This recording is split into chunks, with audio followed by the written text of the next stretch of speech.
Brett McKay here, and welcome to another edition of the Art of Manliness podcast.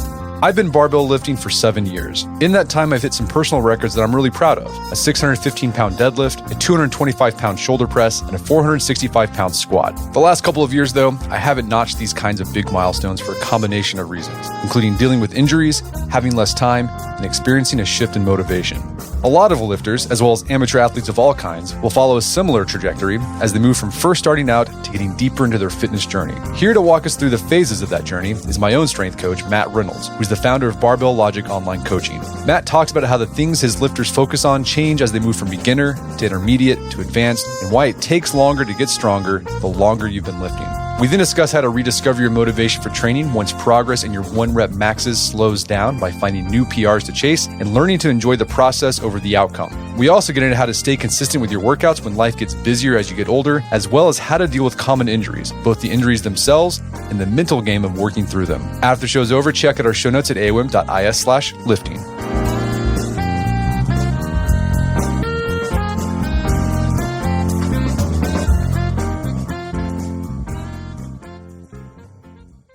All right, Matt Reynolds, welcome back to the show. Hey man, thanks for having me. I'm excited to be on it.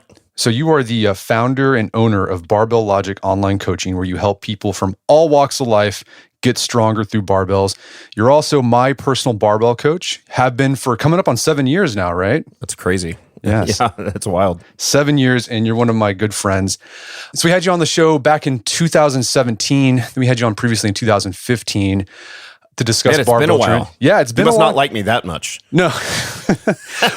Well, you did such a great job on that those episodes, kind of walking through. So I don't know what else to say. So yeah, like since that time, things have changed. Well, one thing I love about those episodes, I love getting letters from listeners saying, "Hey, I listened to that podcast about barbell training with Matt Reynolds, and because of that, I started barbell training, and I've gotten really strong.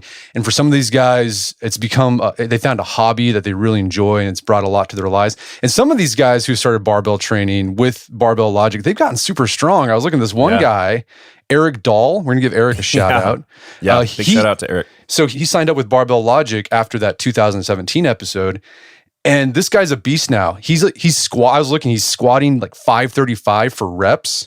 Yep. He's pressing 285. And maybe he got even more than that. That was a long time ago. I was thinking he hit a 300 press recently. So yeah, super strong presser. So this guy got strong in 5 years. Yeah. So shout out to Eric. Eric, I'm proud of you. So I thought I wanted to bring you back on the show because I've been working with you for so long, and I've noticed in that time my training has changed as I've become like an advanced lifter. And I hope we can talk about your experience working with people who've trained for a long time, how training changes, the challenges you face when you've been doing this for a long time. Because I feel like a lot of stuff out there about barbell training, it's geared towards beginners, sure, which makes sense, right? You got to, if you don't know how to, more of them. Yeah, there's a lot more of them. And if you don't know stuff, you need to know a lot to get on board. There's not a lot of stuff out there for people who've been doing this for 5, 6, 7, 10 years. So I want to talk about that. But before we do, elevator pitch, like why do you think everyone should be strong? Is this something you love to talk about? Why do you think everyone should be strong? Yeah, it's definitely one of my favorite things to talk about. By the way, I will say the Art of Manliness clients are some of our best clients over the years. Your listeners are outstanding clients. They're consistent.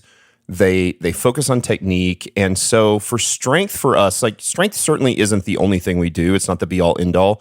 It's where we start, and we start that because if you think about all of the different physical abilities you can have, think about, so strength being one of those, cardiovascular endurance, mobility, agility, power, speed, all of those things, strength is the only one that makes all of the other ones better, certainly if untrained in all. So for the untrained individual, just getting strong makes everything else better. Not to the nth degree, right? You can't just squat and deadlift and get strong and go run a marathon. That's certainly, there's some specificity there. But for the person who's trying to get the biggest bang for their buck in the least amount of time, strength training, and specifically barbell strength training with the big, heavy compound lifts, is going to give you the best bang for your buck. You think about the person who's been sitting on the couch watching Netflix all day, and all of a sudden they start to do full range of motion squats. They don't not only get more strong, but they also get more mobile. But this is not a two-way street. If we go to yoga class, and there's nothing against yoga class, I think that's perfectly fine to do that. You'll get more mobile, but you will not get more strong. And so what we're trying to do is we're just trying to get better at as many things as we can, as quickly as possible as a beginner. There is a thing that occurs for beginners, for novices, where they get much better, much faster. And this isn't just the case in strength training, right? I remember when I first started playing ping pong as a kid. I had a ping pong table growing up. I don't know if you had anything like that. I had a little brother. We went on summer vacation one time to my aunt and uncle's house, and they had a ping pong table. We didn't have one yet. And we played ping pong. They lived up in Chicago. There wasn't much to do in their little suburb, but they had a ping pong table in their basement. And we played ping pong like 6, 7, 8 hours a day. And we were, as you might imagine, horrific the first. We'd never played. But by the end of that vacation, 8, 9, 10 days later, we were decent at ping pong because we played so much. So the amount that you get better in a short amount of time as an absolute beginner is tremendous. And so we want to utilize that. We don't want to waste that on something that gives us a low return on investment. We want to use that on something that gives us a high ROI. And that's what strength training does more than anything else. And strength training is just simply creating the ability or building the ability to produce more force against the barbell, more force against the floor. The athlete that can jump the highest or has the highest vertical jump produces the most amount of force in the shortest amount of time against the floor. That's why we do strength, and it carries over. And then the other part of this is, for us, our primary demographic that we train are really, it's guys like you or middle-aged people who are really trying to do this to improve their quality of life, not necessarily to become world champion powerlifters. And so, again, strength does such a great job of the return on investment there for just getting them strong quick. And then as time goes on and they become more, maybe the goals change, they decide they want to do, mud runs with their wife or something, that's totally fine. Let's get that base of strength in first, and we'll see all those other things improve. And then if we need to kind of veer the ship 5 degrees, 10 degrees, we can do that. And we've laid this foundation of strength, which is why we love it. All right, so strength improves all facets of your life. Before we talk about the challenges of someone who's been training for a long time, let's talk about the biggest challenges that you see in beginner lifters.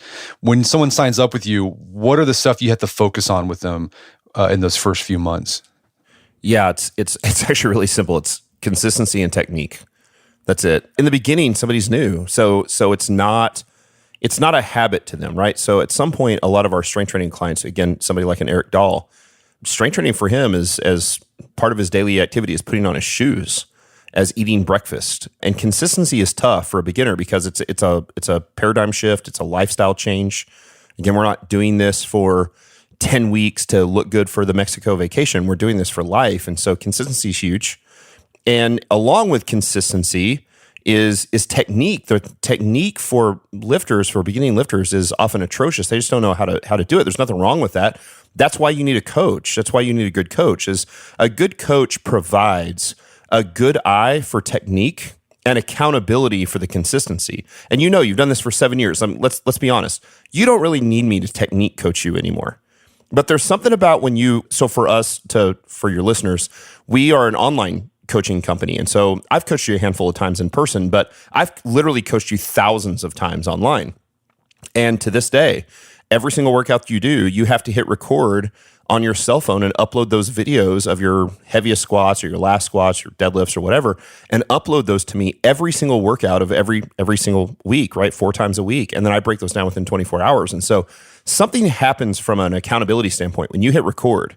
You're like, all right, coach is going to see this and he's going to give me feedback on it, that it sort of raises the ante a little bit. And so for the beginner, that technique refinement, if you imagine you're making these massive changes in their technique early on, right? So maybe they're 50% correct or 60% correct in their squat. And we can make changes really from session to session that might improve their squat by 10 or 15 or 20%.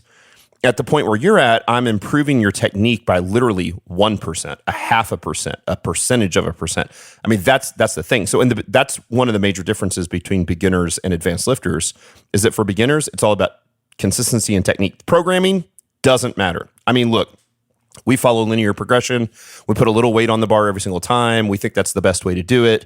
But the reality is that programming piece is so far secondary or third, whatever you want to call it. Like, it's an entire strata below consistency and technique for the beginning lifter. Yeah, and I think one issue, a beginner lifter, because they don't know a lot, they think programming is the most important. Yeah, everybody reads the magazines and reads the articles and sees what people argue about, and they argue about programming. They rarely argue. First off, nobody argues about consistency because we just know it's true. And then we like to geek out on this thing about technique. Is that high bar squats or low bar squats? Is it sumo deadlifts or conventional deadlifts? And so they think that's the most important. And the reality is, it's like, hey, we've got to get the lifts generally correct. We've got to get moving like you're supposed to move, like you were really created to move or evolved to move, or what, like those things that you look at the way a 2-year-old moves, and we want to move in those ways that we're just made biologically to move. And so that's the goal, is to kind of get back to those days of moving like we're supposed to move.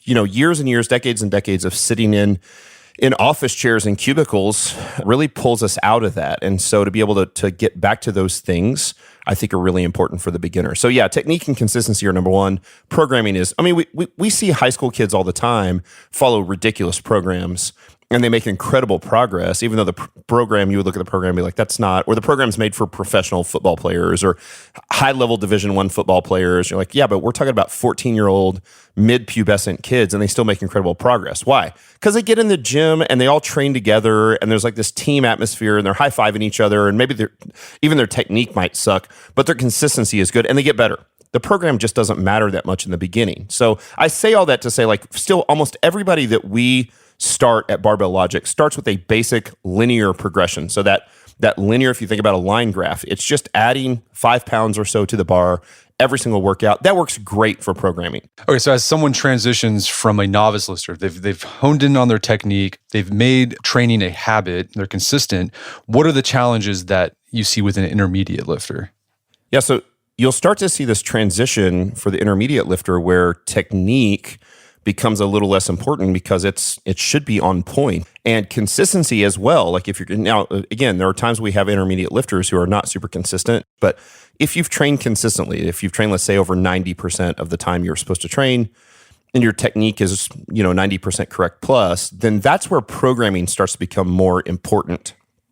I think the accountability still is super important with a coach, but the programming becomes really important. And so for several years ago, back in 2000, maybe 17 or 18, my original podcast partner, Scott Hambrick, who's also been on your show, we started to work through the idea of what we call minimum effective dose programming. So the idea of changing a single variable or the least number of variables for the greatest return on investment. So little small changes to continue to make progress for the long term. Again, because we're not doing this for 10 weeks or 6 weeks or 12 weeks. We're doing this for 10 years or 20 years. And so programming becomes really important as you become more of an intermediate. So I think you go from the programming doesn't matter that much as a beginner to the programming matters a whole bunch as an intermediate and advanced lifter. And the accountability becomes more important even than consistency. It's not now about making sure, it's not that, coach is looking over my shoulder, making sure I'm doing my workouts.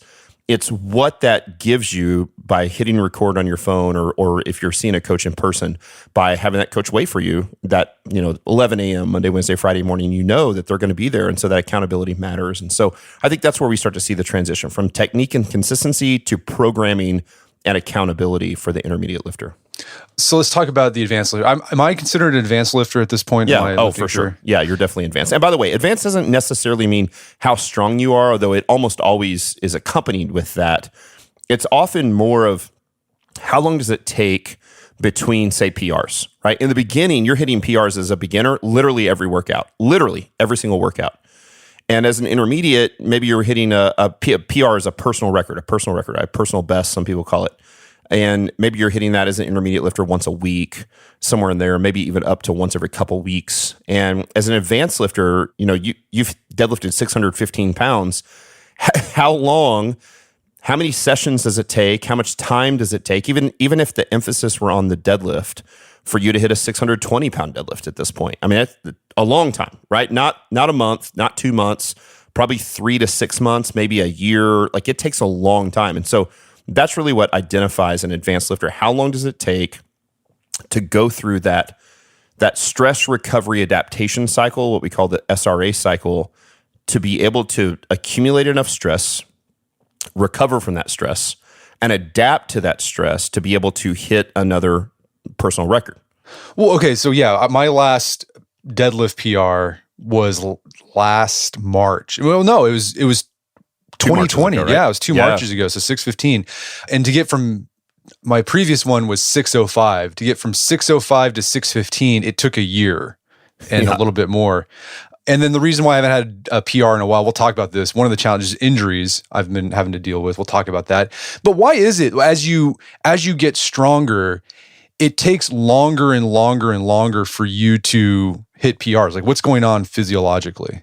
Yeah, again, it comes back to that stress recovery adaptation cycle. So if you've done nothing, you can literally, again, get off the couch, stop watching Netflix, and go ride your bicycle around the neighborhood once, and your body will respond to that. Like, it will adapt to that. That is a stress that you have not exposed your body to. And so I would rather expose your body to squats and deadlifts. I think that'd be, but look, anywhere you want to start is fine. At the point that you are doing things like, 3 sets of 5 squats with, 385 pounds or 400 pounds and, 5 sets of 3 or 4 sets of 3 on deadlift at 525, that's a lot of stress. But your body's already adapted to that stress. So now you have to take the stress even further. You have to do even more stress to your body. And not just the stress of a single session, but the additive piece of multiple sessions accumulating stress over a period of time, over a period of weeks or even months, to get enough stress accumulated to be able to adapt to that stress and get better. And so it's just like, it's anything, anybody who's incredibly proficient at anything goes through this. It takes, at some point, the stress has to constantly it's got to be more and more and more over time. And so for you, the amount of stress it's going to take to get to a 625 deadlift is a tremendous amount of stress. In fact, so much stress that I would argue that one of the reasons you haven't hit a deadlift PR the last couple of years is that you were not willing to go through that amount of stress to hit the deadlift PR because that wasn't a priority in your life, which is fine, by the way. Right? If you're like, hey, I'd rather have the stress of, like, let's go rucking, let's hike, let's do mud runs with my wife, let's hang out with the kids, let's go do, those things are fine. At some point, the pursuit of strength becomes, at some point, you get so advanced that the amount of stress that it takes to keep hitting PRs is a tremendous bolus or dosage of stress to be able to recover, adapt, and hit a PR. And that's why it gets harder and harder and harder, because that amount of stress gets greater and greater and greater, then the length of time needed to get that stress grows and thus takes longer. And so you can't hit PRs every workout or every week or even every month. It becomes once a year sort of thing for most really advanced lifters. They kind of train for once or twice a year PRs. That's the goal. And I think this principle applies to not just weightlifting. I mean, you say that you see it in running as well. Like really hardcore runners, they're thinking in terms of months, sometimes 6 months, where they're just accumulating stress so they make that adaptation. But you can see this in other areas, like the world of business. If you own a business, right? When you first start a business, it's pretty easy to get those gains, right? You're making big wins. But then once you reach a level of proficiency, to eke out like a 1% increase, it just takes a massive amount of work. Yeah, I can remember when I used to compare literal days of the month. So, it's August 10th. I'm going to compare August 10th to July 10th and see if we had the same amount of revenue on the 10th of the 10th. That's a bad game to play 6 or 7 years into a business. And even month to month, even if I look at revenue or net profitability or whatever in August compared to July, that's like, we've been a business too long. You have to start looking at quarter to quarter or even year over year. What did this August look like compared to last August? And I think training is the same. You just can't have those blinders on or be so narrowly focused that you're looking at, well, what did I do Monday? Now it's Wednesday. Like, no.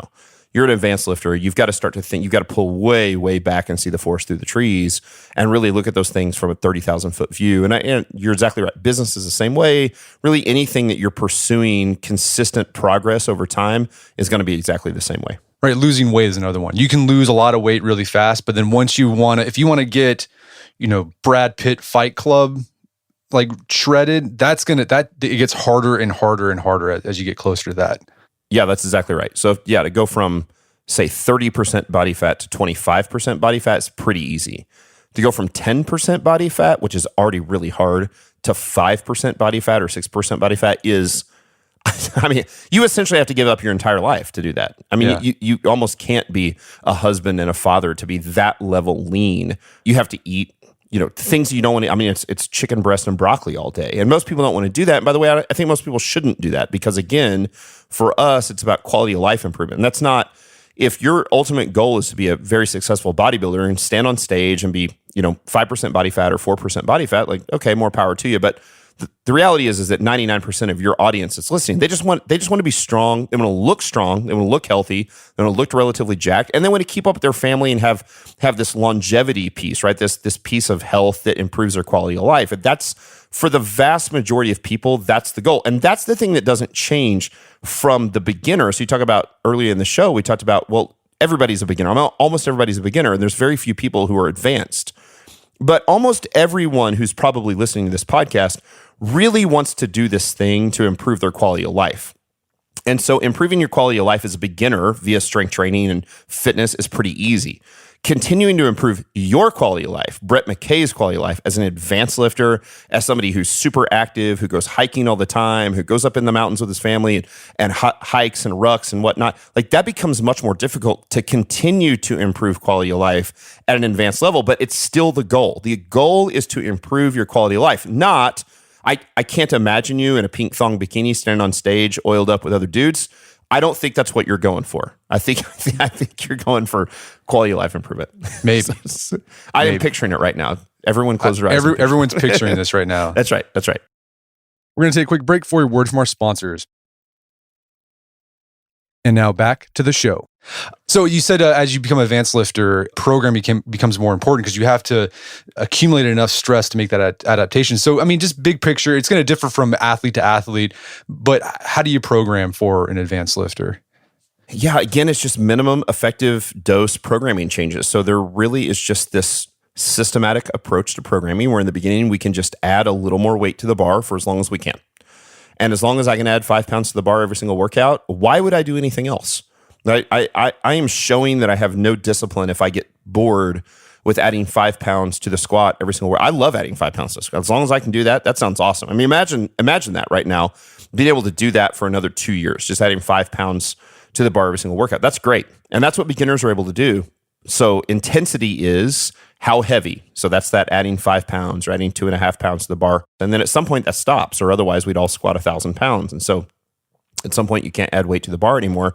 You have to start manipulating other variables. So you start thinking, okay, well, now potentially in order to increase stress, I have to add a little more volume.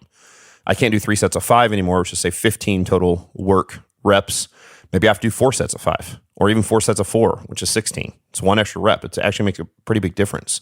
And so I can do that. I can add more frequency, right? I can go from 3 times a week training to 4 times a week training. I can go to an upper lower split. So 2 lower body days and 2 upper body days. I can start to manipulate the sets and reps. I can move, if I want to get more volume, I can go from sets of 5 to sets of 6 up to sets of 8, and maybe someone, or even higher for someone who's pursuing hypertrophy. Or I can also go the other way around. I can go instead of 3 sets of 5 on something like a bench press or press, I could flip it and go 5 sets of 3 and keep adding weight to the bar for a little bit longer. It's just, it's more tonnage, which is just the amount of weight you're lifting times the reps times the sets. And so those are things that you do. And you just keep making those systematic, one change at a time, variable changes in order to keep making progress. If you do that right, powerlifting for years has had this concept of what they call the deload, which is where you accumulate so much stress you can't recover from the stress. So you have to take a deload week or a deload couple weeks. And that doesn't mean typically no training. It means you back off of training a lot and allow the stress to dissipate so that you can recover. Well, I would argue that if you program correctly, you really rarely need a deload. You just continue to make sure you add a little tiny bit of stress each time, let the body keep adapting, and you keep moving down that systematic line. And so we can manipulate those variables of intensity, which is how heavy, volume, which is how much, frequency, which is how often, or even density, which is how much I'm doing in a period of time. So if I only have an hour or only have 45 minutes, can I get more work done in that amount of time? And we can even look at things like, total amount of work done in the session, or tonnage in the session, or force production in the session. We can do all of those things. Okay, so that kind of answers my next question. So one challenge that I've seen as I've been doing this for a long time is, the PRs get further and further apart. And the thing about PRs is that they're really motivating. It feels good. It releases that dopamine and it makes you want to keep training to get to that next PR. And so when your PR comes a year, maybe 2 years if you have an injury, how do you help your clients stay motivated when the PR stop coming as frequently? Or even if they just stop? Yeah. Yeah, it's a great question. Actually, we just did a podcast episode on this on Barbell Logic. You just have to have a paradigm shift about what a PR is. A PR is not just a 1 rep max. There are all sorts of PRs. So there are all sorts of strength PRs.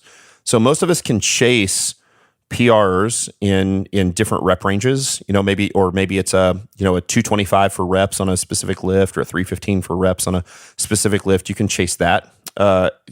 At some point, if you've trained long enough and you get old enough, you'll no longer hit any of those PRs.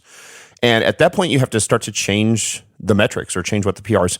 So you get an over 40 PR or an over 50 years old PR, or your body weight was at 250 and now it comes down to below 225, and so you have an under 225 PR or a 200 pound body weight PR. You start to look at health metric PRs, like consistency PRs, waist measurement PRs, body weight PRs, heart rate PRs, sleep PRs. So I track my sleep every night. I use a sleep app that I love attached to one of my wearables, and I track it on our app. How much total sleep did I get? How much deep sleep did I get? And I track that as PRs. I mean, I really do. I think those things become important, and that paradigm shift again from, I was a fairly high level power lifter. I won my pro card in strongman. That's not me anymore. I'm 43 years old. I'm in my mid 40s. I can't pick up 1,100 pounds on my shoulders and run down the street anymore with a 1,100 pound yoke or flip a 1,000 pound tire. It's just not going to happen. And so you have to have a little bit of a paradigm shift, and you have to start to pursue fun and different metrics or PRs in later in life, or as an advanced lifter, or as my old podcast partner calls it, post-advanced lifters. People who have been advanced but are maybe no longer there. They're not going to pursue the 625 pound deadlift anymore. And so, we just got back from a family vacation out in Colorado. We did tons of hikes at 10,000 to 12,000 feet, and just tracking the distance, or what my mile time was, which is not very good when you're at 12,000 feet and you're hiking lots of elevation, or what my heart rate is, or my pulse ox. Like, those are just fun things to gamify.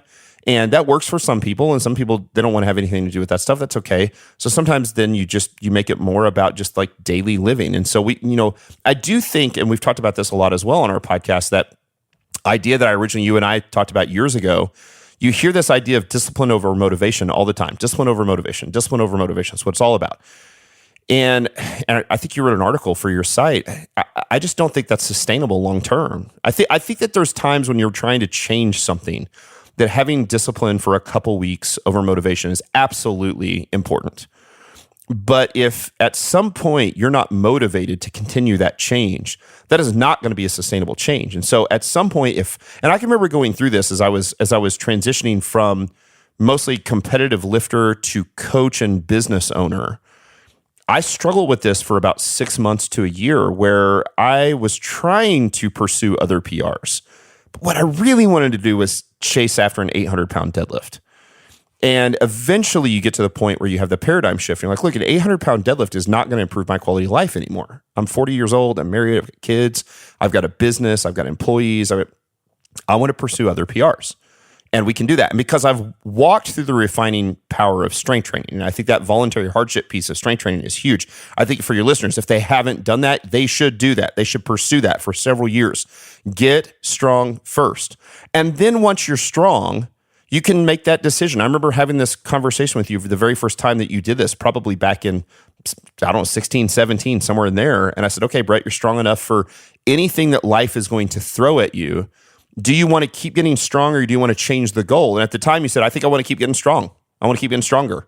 Okay, perfect. And we did. And but I think if I asked the same Brett, if I asked you today, I think you would say, you know what? I just want to be like really healthy and enjoy life and have quality life. I don't want to, would that be fair? Or do you, no, like, hey, I really want a 700 pound deadlift at this point. I'll do anything to get it. Does not appeal to me. It's interesting right. too, how that change has happened. So it was actually last year when I was at the event you had at the block party where we and there was like a lift off. It was really fun. It was friendly competition, and I pulled 585, which was like the heaviest I had pulled in a long time. And I remember afterwards, I thought I didn't like that. That didn't feel good. And right. And I reminded me that, okay, if I wanted to get a 625, I'm gonna have to feel bad. And I don't know if I want to do that anymore. And so it's been interesting to see my mind shift on this stuff. It's been gradual. It hasn't been like one day I woke up and decided this is how it's going to be. But for my training, it's you hear this cliche about process over outcomes, and I'm like, oh, whatever. That's outcomes. You need an outcome. But it really, when I go down to train, I don't have like a goal in mind. Like this is for a 700 pound deadlift or whatever. It's just I enjoy going down to my garage. I put earplugs in. I don't even listen to music anymore. I just enjoy getting under the barbell and just doing it. I really do enjoy the process. Now, that's not to say if I did hit a PR, I would love that. I would be happy with it. But it's not like I'm not grasping for it. Like I'm not dedicating my entire life. Because when I was getting those like heavy deadlifts and heavy squats, you really do have to shift your entire life around that. Like I can't do this because I won't recover and I got to eat this food. And it does become tiring. It's been nice not have to do that. Yeah, for sure. And of course, that's not the case at all for beginners and intermediates. I mean, you can get your first 300 pound deadlift and your first 400 pound deadlift and really change your life, not at all, other than introducing training into your life. And so at the point that you're now pushing a 600 plus pound deadlift, things have to change in your life. You can't continue to pursue PRs and other things are going to, it's like a budget. You only have so much stress you can deal with. And so the amount of stress it takes to hit those PRs means that you have to pull stress or pull some weeds from your life in other places. And for most people, when they get in their 40s and they're businessmen or husbands and fathers, and those things become more important. And so, yes, I have always enjoyed the process of training. Even when I was a very competitive powerlifter, even when I was a very competitive strongman, I just didn't enjoy the powerlifting meets and the strongman competitions as much as I did the process to get there. And I've always loved to I love to train. Now, again, we have lots of clients that they consider training a spoonful of medicine. That's what it is. And it's still about quality of life improvement and the way it makes them feel and what they get out of it, not for what they get out of for the PR 3 months down the road, but what they get out of it literally on a day-to-day basis. And they don't enjoy it. I hate that for them. I want to try to continue to find some motivation for those clients to have them. It's funny. Often the clients that consider training a spoonful of medicine, they're often the most consistent, which is surprising, right? The most compliant. For me, though, I enjoy it. I enjoy training. I train my wife, and she's pretty strong. She's certainly not nearly as strong as I am, but this is quality time for us. We go in the gym, and our kids we get a 17-year-old and a 12-year-old. They're old enough to take care of themselves. They don't have to. We're not changing diapers and feeding bottles, and so we can go in there. We can get a good hour session in together as a couple. We walk around the neighborhood every single morning. I really enjoy that. We hiked in Colorado every single morning together. I enjoy that. Like I love that process. And same thing. I'm not pursuing a PR necessarily. For me, it's about pursuing quality of life and health. And so maybe the PR is, waist measurement or body weight. I've spent a lot of my life as a competitive lifter closer to 300 pounds to try to compete at that level.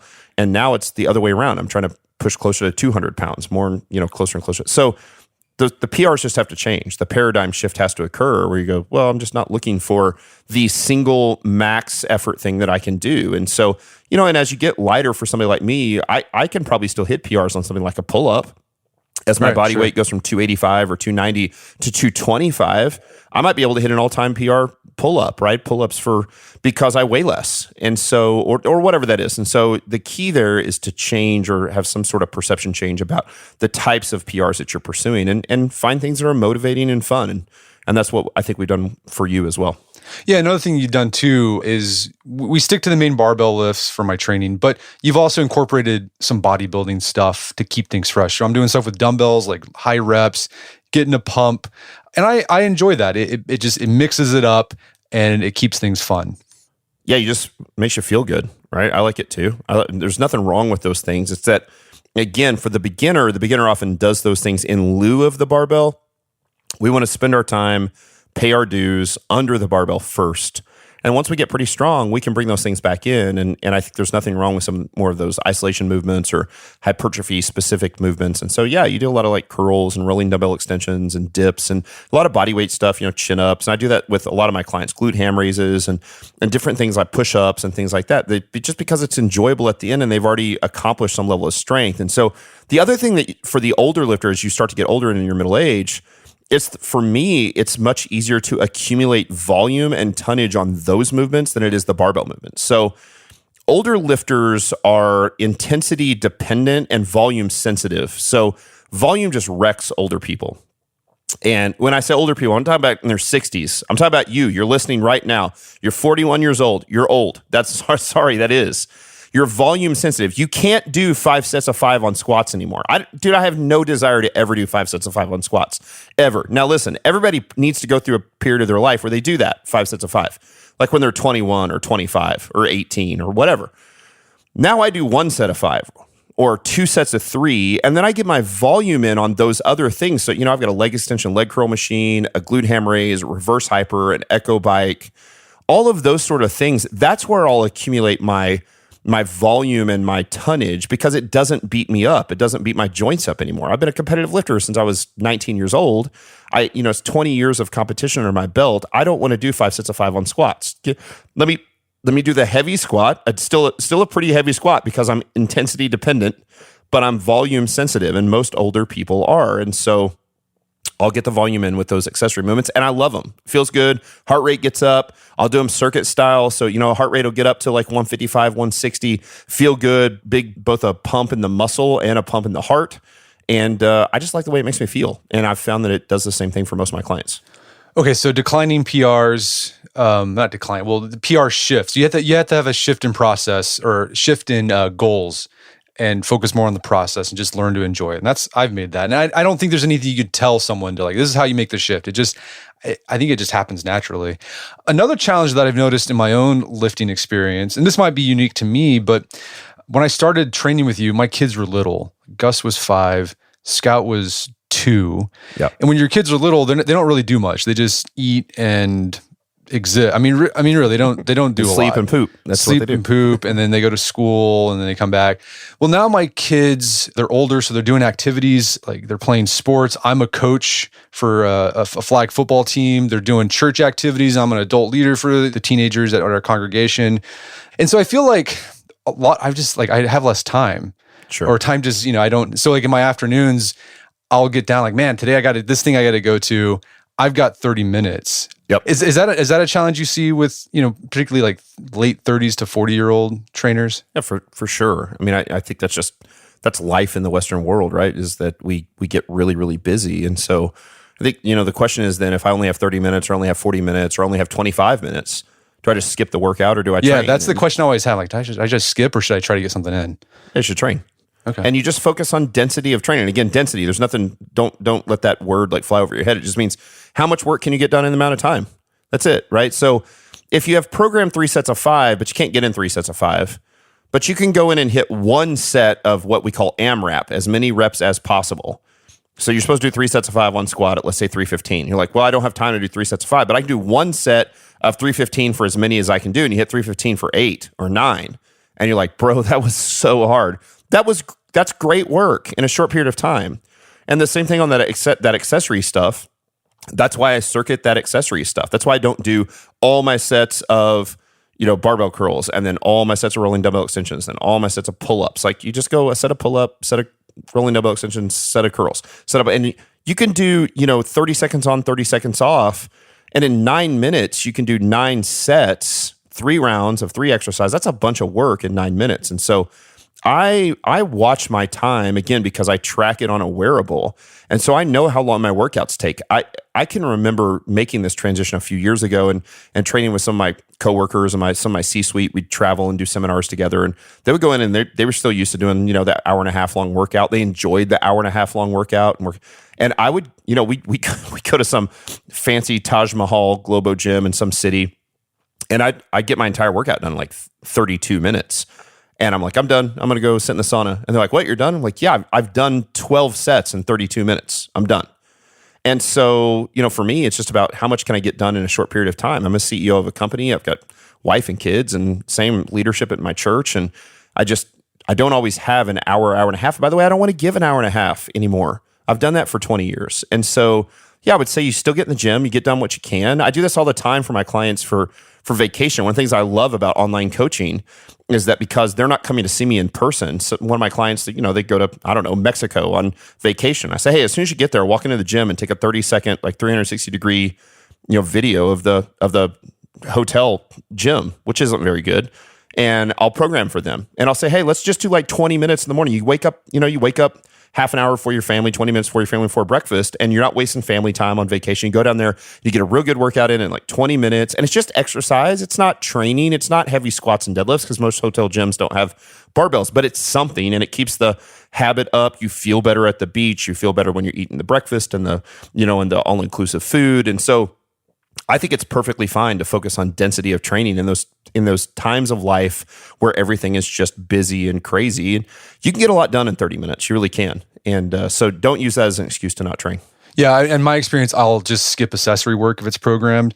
And I've done that a few times where if I have 3 sets of 5, but I'll do a set of 5 and then a set of 5 of the next exercise. And that's it. And it's basically, I just want to get the consistency in. And I don't know how much there's this idea of detraining, but I'm just keeping that stress accumulated in the muscle as much as possible. Yeah, it's actually very real. Yeah, not doing anything is not what we want to do. And so, again, when we go on vacation, I don't necessarily want my clients, especially if my clients are really older, in their 60s, I want them to go on vacation and just not do anything. Just go enjoy it, especially if they train consistently. Now, for most of us in our 30s, 40s, and 50s, doing something will avoid detraining. And detraining just is a word that just means going backwards. I just don't want to go backwards. I'm not going to get stronger on vacation. I'm not going to get stronger on a business trip, but I can go in and do something and I can keep the habit up and I can keep the consistency and the compliance up. Even if I'm not able to put a heavy barbell on my back and squat, I can still get into the hotel gym with dumbbells and kettlebells and body weight stuff and knock out a pretty good workout and feel good, get a good sweat on and maintain the habit, which is really what I'm trying to do. I'm trying to maintain a sustainable habit that lasts for life. And so that's what I'm doing. It's just, again, takes a paradigm shift. You can't do that when you're competing for the world's strongest man. You can't go down and do a hotel workout and probably get anything out of it. But for most of us, we can, for sure. And I think the other shift there is just don't freak out about it too. I think that's one of the hard things to do when you're transitioning from a beginner or intermediate lifter to this more advanced lifter. You freak out and you get all down when your workout sucks. You weren't able to get a workout in the way you wanted. At a certain point, it's you know what? In the long run, it's not going to matter that this workout was bad. Just get it done and move on. That's exactly right. Yep. Yeah. That type A person really pursues a lot of time. They're just it's a check. If I can't check it off the list, then I get depressed about the thing. And again, this is about seeing the forest through the trees. This is about a thing that lasts 20, 30, 40, 50 years, not 20, 30, 40, 50 days. And so when you think about it that way, what's one workout going to matter? It's not. It's about the process. All right, so let's talk about another challenge that I faced since I've been lifting for so long. If you've been training long enough, you're likely going to encounter injuries. It's like a knee activity. You do it long enough, there's a risk involved. And what's interesting, the injuries I've had are not catastrophic. They're not acute. They're not like I was under the barbell and my knee gave out. Sure. The injuries I've had to deal with are tendon injuries. Yeah. Why is it that, and I think in your experience too, with working with clients, those are the most common injuries. It's just issues with tendons, et cetera. Why do tendons get cranky when you train? Yeah. Well, those are what we call overuse injuries. So overuse, that's what it is. And, people, first off, everybody gets injured. Non-lifters get injured all the time, right? So people how many times have you heard your dad or your neighbor throw their back out and they don't throw their back out deadlifting. They throw their back out dropping their keys on the floor, And so that injuries happen to anybody. You're exactly right. Big acute catastrophic injuries, big muscle tears, or knee blowouts, torn ACLs, torn MCLs.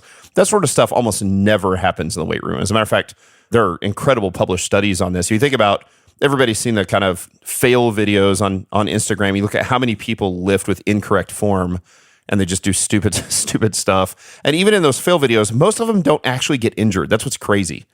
And if you're lifting with good form, with proper form, with you're being coached, the chances of a catastrophic injury is very low, but the chances of an overuse injury is very high, something like a tendinosis, which is just where it used to be thought of as an inflammation of the tendon. It's actually a degradation of the tendon for the most part. And it's just where the tendon is overused. There's not a lot of blood flow to the tendon, right? You think about like an old high school or college anatomy class, the muscles are red, the tendons are white. And the tendons are white because there's not a lot of blood flow. And so there's not a lot of blood flow, there's not a lot of nutrients being carried to the tendons. Therefore, when they start to become overused or injured, it's very difficult to rehab them.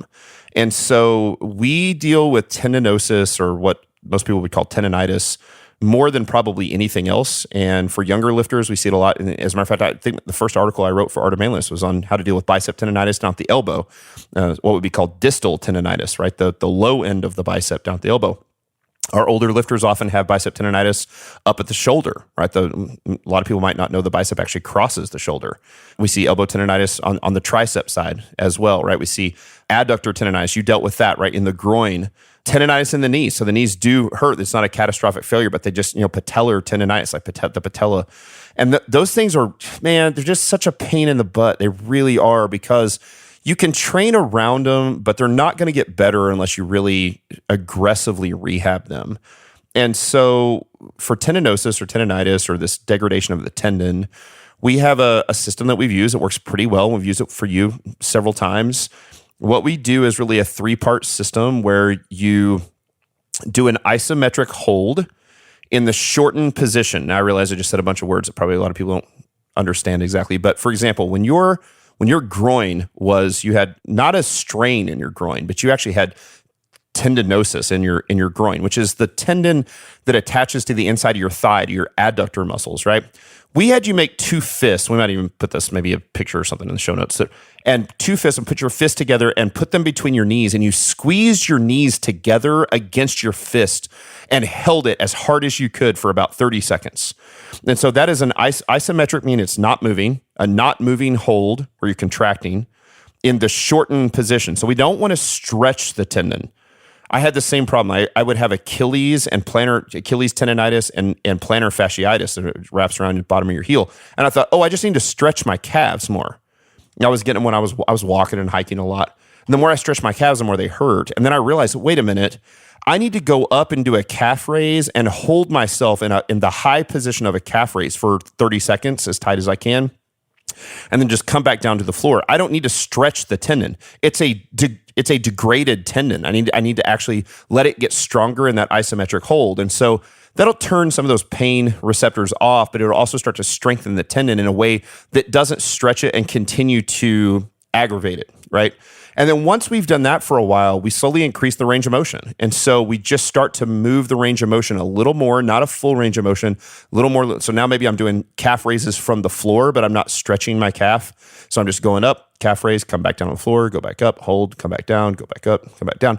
And then eventually I start to titrate up to full range of motion, and then I start to titrate the weight up. And we did the same thing with you. We did this with your adductor, with your groin. We held the position.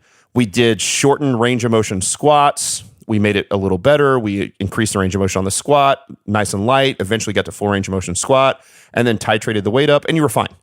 It just takes a long time. There's no way to fix the tendinosis problem in like 10 days. It just doesn't work very well. So it takes, this is a 4-week to 6-week process a lot of times.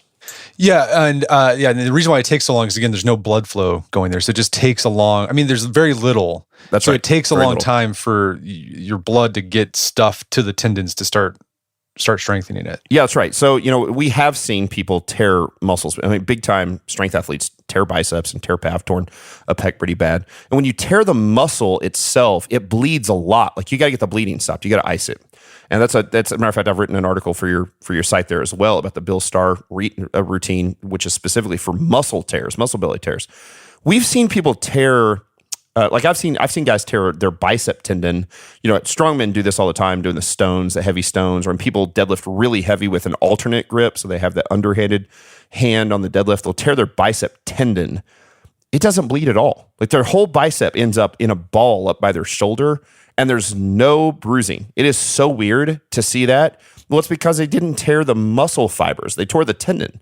And you can really see that there's no blood there. Whereas I one time, I had a partial tear in my right bicep doing chin-ups, and I actually tore a portion of the bicep muscle itself. It bruised awful. So what you tear or what you hurt or what you injure certainly depends on how you rehab the thing, and how you rehab a torn muscle, or which is the same thing as just a muscle strain. It's just a minorly torn muscle versus a tendinosis versus a back joint issue or a knee joint issue, something like that is completely different the way you rehab those things. But tendinosis is certainly the most common thing. So again, isometric holds first, slowly increase the range of motion. Once you're at full range of motion, titrate the weight up a little bit at a time. Just be patient, don't get greedy. And that's how you get rid of the tendinosis. Yeah, and we've used this process. I've had different. So I had the adductor tendinosis. I also had an impinged shoulder for a little bit there. Yep. How long ago was that? That was like 2 years ago. Yeah, it's been a little while for sure. Yeah, and what we did there is we didn't really do any of the isometric stuff. But what we did do is we changed the way I bench press. So instead of holding your typical bench grip, right, we moved to dumbbells so I could have a neutral grip. Correct. So an impingement, if you think about an impingement, it's really just like, it's sort of like early osteoarthritis. An impingement, like there's something getting impinged between bony structures. And so that's different than a tendinosis. And so the first thing you have to do, and it's really similar to the tendinosis, is you got to stop aggravating the thing. And so if every time you bench press or every time you press, you're continuing to kind of rub what was essentially the head of your humerus of the upper arm into your AC joint, and you're kind of grinding that away, that's a problem. So we have to stop that. So we've got to stop. We've got to stop because it's irritated, it's inflamed, and it hurts. And so we got to just stop aggravating the thing. And so you have to make some adjustments often to the movement or to the range of motion. But we didn't stop lifting, right? Like that's really important too, that when you stop, you don't get better. Like we continue to lift through it because a strong back is a resilient back. Right? It's a back that's less vulnerable to injuries. Everybody that's listening to this has got a hurt back. You've got disc degeneration in your back. You got an old bum knee so you're like, well, I can't squat. Yes, you can. The more you get the muscles around the knee strong, the less shear force there is on the knee itself, because the muscles are able to handle that, all that moment force, that rotational force around the knee. I want that force on the muscles. I don't want it on the bony joint. That's the bad place for it to be. And so anytime you have those injuries, to say like, man, I'm just going to sit around and do nothing. How did you get better? You just got weaker, and you just got more vulnerable to a future injury. And so we've got to figure out a way to work around it. Motion is lotion. It makes things better, but we've got to do it in a way that's intelligent. Here's the thing with injuries, though. Maybe we can walk this through. There is a mental game that goes on with injuries. I had these phone calls with you where I would just be like despondent, like, man, I can't squat. This sucks. How do you manage the mental game of injuries? It's a whole nother podcast. I mean, it's debilitating, right? The reality is that we know if you do nothing, and you've tried this. We've all tried this. You do nothing, and I mean, nothing for 2 weeks, nothing for 3 weeks, nothing for a month, and you come back and do it. The injury's still there. So it doesn't go away by doing nothing. And so the frustrating part is trying new things and having a different tool in your toolbox every few weeks. You got to give it enough time. So you can't use the tool for 3 days, and if it doesn't work, no. You got to use it for 2-3 weeks. Okay, we're not really seeing the sort of improvement that we want, so now we're going to change the tool. So you rehab the thing that hurts, and you pursue PRs that are reachable in areas that aren't injured. That's what you do. And that's how you keep it going. And people do this all the time too, right? They have surgery, or they, whatever. They've got an ankle injury, and so they can't do it. Like, yeah, you can bench press with an ankle injury, and you can do seated presses with an ankle injury, and you can do all kinds of upper body stuff with an ankle injury. And so, yeah, it's frustrating that you can't hit squat and deadlift PRs with an ankle injury, but you can hit other PRs. And so you train what you can, and you rehab the thing that's hurt.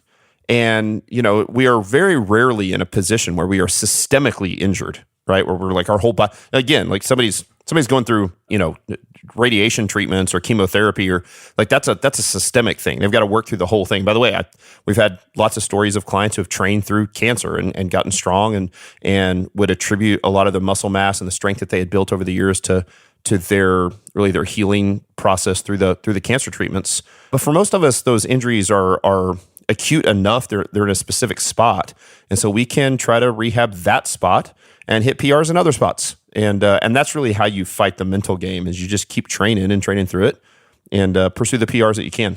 Well, Matt, this has been a great conversation. Where can people go to learn more about your work? Yeah, man, Barbell Logic. I mean, we're Barbell Logic. As a matter of fact, the best place to go for Art of Manliness listeners is actually barbelllogic.com/AOM.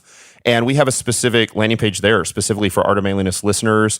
One, you can answer a few short questions to get matched with a coach, online coach. It's perfect for you in just a matter of seconds.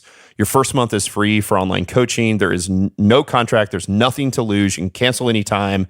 And you can train just like Brett does, which is pretty cool. And then the other thing that we have on that landing page is there's a free ebook called Lifting for the Long Haul, which will help you start thinking of strength training as the foundation for long-term health and give you a simple approach to really strengthen nutrition that will make your doctor and your family happy. So barbelllogic.com/AOM is a great place to start. Again, we've got the podcast, we got the YouTube channel. I always tell people to consume the content first before you spend money with us. I think that's a great way to do it and see if you like what we put out. And man, thanks for having me on the show. It's been a blast to coach you for the last 7 years almost.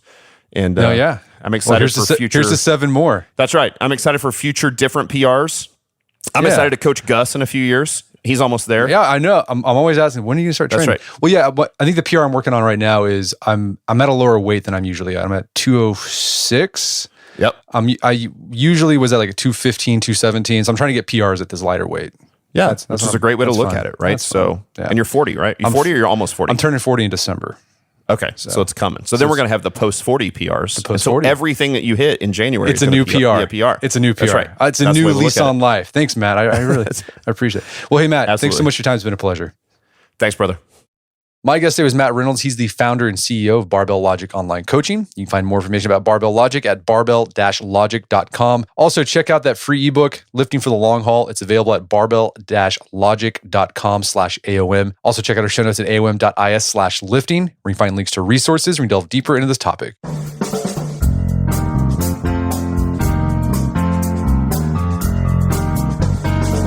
Well, that wraps up another edition of the AOM podcast. Make sure to check out our website at artofmanliness.com, where you find our podcast archives, as well as thousands of articles written over the years about pretty much anything you think of. And if you'd like to enjoy ad-free episodes of the AOM podcast, you can do so on Stitcher Premium. Head over to stitcherpremium.com, sign up and use code Manliness at checkout for a free month trial. Once you're signed up, download the Stitcher app on Android or iOS, and you can start enjoying ad-free episodes of the AOM podcast. And if you haven't done so already, I'd appreciate if you take 1 minute to give us a review on Apple Podcasts or Spotify. It helps out a lot. Done that already? Thank you. Please consider sharing the show with a friend or family member who you think would get something out of it. As always, thank you for the continued support. Until next time, this is Brett McKay. Remind you to listen to the AOM podcast, but put what you've heard into action.